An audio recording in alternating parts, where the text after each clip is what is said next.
The Tudor Black Bay 58 was something I never thought I could afford within 5 to 6 years of collecting, but I finally got one.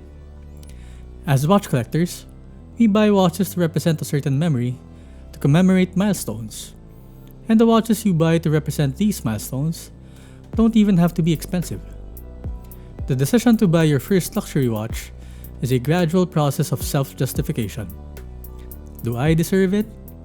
Do I really need it? Can I afford it? Will we be poor after? Of course, the definition of luxury can be very subjective. But for me, it's ultimately based on a lot of factors that don't just depend on price. So when is the right time to buy your first luxury watch? For me, it was the end of 2023, and it was the best year ever for my digital marketing agency. Even after coming from the pandemic, I wasn't expecting my business to do that well. Aside from a bit of financial success, the milestone that ultimately triggered the purchase decision was finding out that we were gonna have a son. 9 months later, it was the watch that I wore when he was born. And when I carried him for the first time. And yes, if you're watching this years from now, I'll give this to you someday, Christopher. Ever since a friend brought up the idea of the vintage-inspired Tudor Black Bay 58, I couldn't get it off my mind. Every chance I'd get to visit a mall, I'd drop by an AD. Whether it's Tudor and Podium, or Washington, or Lucerne, or different cities in Metro Manila, because I'm based in the Philippines. I'd ask if they have the blue or gilt one. I'd try it on, ask for the price, and say one day when it feels right. But after a year of watching all the reviews, following all of the IG accounts and hashtags, and doom scrolling on Tudor's Reddit forum, I knew I wanted one. Almost all of the watch reviewers I watch on a regular basis had at least one Black Bay 58. I was influenced by influencers. I convinced myself that if I started with a mechanical Seiko diver, my first luxury watch should also be a diver. This wasn't originally my grail. Like a lot of watch nerds, it was the Speedmaster. My second name is Aldrin, by the way, but does being named after Buzz Aldrin justify the 400,000 peso price tag? The Blue 58 spoke to me and felt that it was the watch I deserved. An advanced gift for all future milestones. It was just the right size for my 6.5-inch wrist. Let's talk about the specs. It comes in at 39mm in diameter and 11.9mm in height, and has 47mm lug to lug. And it's really smaller than the standard Black Bay 41mm and much thinner than its hefty 15mm height. Is 39mm the perfect size? Of course, it's relative to the size of the wrist and how it wears, but it's apparently a trend nowadays to choose smaller watches. I can definitely talk about that in another video. The stainless steel case has both a polished and satin finish with beveled lugs. I love the finish because I wear this when we go out most of the time, and I don't mind the hairline scratches that I get when I carry the butt of my baby with this hand. It has a domed sapphire crystal with an anti-reflective coating surrounded by a unidirectional rotating bezel with an anodized aluminum insert. Not the blingy ceramic bezels that you get from the Rolexes. I don't like calling too much attention to myself, so I really like this better. The aluminum bezel is low-key and discreet and not as flashy. Most wouldn't even recognize if someone was wearing a Tudor. The bezel color is matte blue with silver Arabic numerals every 10 minutes and a detailed 15-minute scale. It turns with a very refined 60 clicks, although it's kinda hard to grip. The triangular marker at 12 o'clock is a matching silver with a luminescent pearl replacing the red triangle on the standard gilt model.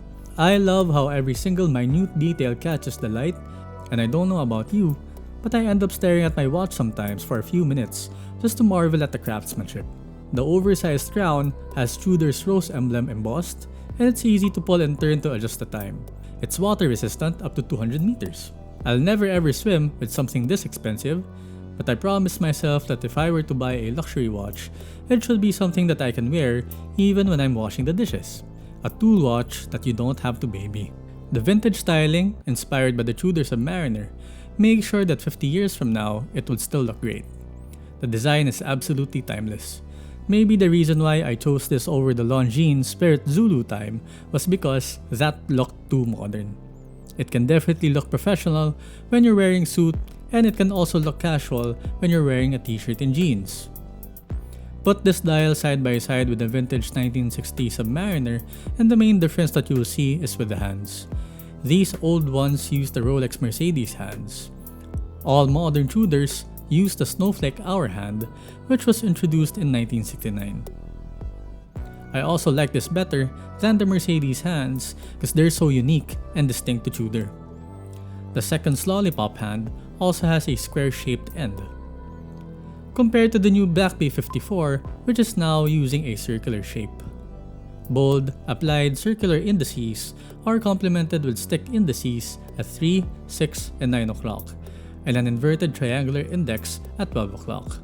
All indices and the hour and minute hands are filled with white superluminova with a green glow, although it's still not as bright as a Seiko diver. Since it doesn't have a date window, it allows for perfect symmetry. And it makes you use it more since you don't have to set the date every time you wear it.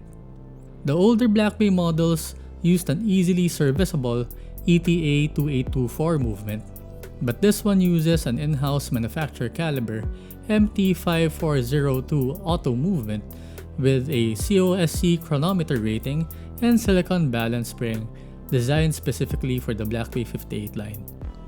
It has 27 joules, beats at 28,800 vibrations per hour or 4 Hz, and you can't really see the movement because of its closed caseback. I think having a closed caseback is safer than having a sapphire crystal to protect the movement. It has a power reserve of a whopping 70 hours. Imagine putting this on a Friday morning and it will still be running until Monday the following week. As for the stainless steel bracelet, it has a folding clasp and matching polished and satin finish. And it's definitely the most premium 3-link bracelet I've ever experienced. I didn't mind the faux rivets, as you don't notice them anyway when the watch is worn. Although I do wish the T-fit clasp was introduced earlier. I know a lot of you guys don't like this design decision. The 20mm lug width also makes it a strap monster if you do decide to pair this with leather, rubber, or NATO. I don't understand why they'd call this a poor man's Rolex though, because this ain't cheap. And even if most of Tudor's watches are inspired by old Rolex references, I see more innovation happening in Tudor. Watch nerds are pretty familiar with the tagline of another watch giant, Patek Philippe, that they say that no one really owns the watch that you're wearing, and you're simply looking after it for the next generation. I come from a very humble Indian Filipino family, mostly Filipino, and watches weren't even like a big thing. It was when my dad found out that I was into watches when he gave me his first vintage Seiko 5, which was serendipitous considering that my first mechanical watch was also Seiko 5. Eventually, he also gave me my granddad's Faber Luba, a brand that's considered to be the world's second oldest watch brand. Buying my first luxury watch did feel weird at first. Don't get me wrong, I know I'm in a privileged position to finally purchase my dream watch, but am I the only one feeling this? Do I really deserve this? I guess I suffer from some sort of imposter syndrome. The Tudor Black Bay 58 might just be the best thing that I'll ever reward myself with, before I dedicate myself to the comfort and well-being of my wife and child. It represents our best year ever, and it's the watch that I wore when my son was born, this Q1 of 2024. And all of the memories associated with this thing on my wrist, I'll cherish forever. Thank you for watching my first ever long-form watch review. And if you want to see more watches on this channel, comment down below. Please don't forget to like and subscribe. My name is Sean, and I'll see you again on the next one. Bye-bye!